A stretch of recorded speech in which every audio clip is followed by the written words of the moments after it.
አሞራው ውብነህ ይላል አባቴ። አሞራው ከሞራ ትክክለኛ ስሙ ራስ አሞራው ውብነህ ተሰማ በሱዳን ድንበር ላይ ነው የተወለደው ማለት ነው የሰውዬ። ከዛ መሪያ ማለት ነው የሰውዬ ሽፍታ ነበር። ከዛ በ1930ዎቹ ጣሊያን ኢትዮጵያ ሊወር ነው ሲባል ዝራፍ ወንዱ በማለት አርበኛ ሆኑ ማለት ነው።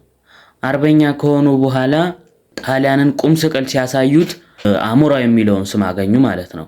በድጋሚ በ1930ዎቹ ጅብ ከሄደ ውሻ ጮኸ ነበርቸው ነገሩ ለራሳቸው ራስ የሚለውን ስም ሰጡ። ከዛ እሱም አልዘለቀም። ግርማዊነት ወደ ሀገር ሲመለሱ ደጃሽ የሚለውን ስም ያዙ ማለት ነው። ሌቭላቸው ዝቅ አለ። ከዚህም በተጨማሪ ራስ አሞራው ውብነህ በኃይለ ሥላሴ ታስረዋልም አይባልም ግን ታስረዋል። ምክንያቱም ራስ አሞራው ውብነህ ማለት ነው ለወሰኑበት ዓላማ እጥፍ ዝንፍ አይሉም። ለዛ ኃይለ ሥላሴ ትእዛዛቸውን አልቀበልም ሲሉ እስር ቤት አስገብተዋቸዋል ይባላል። ይመቻችሁ።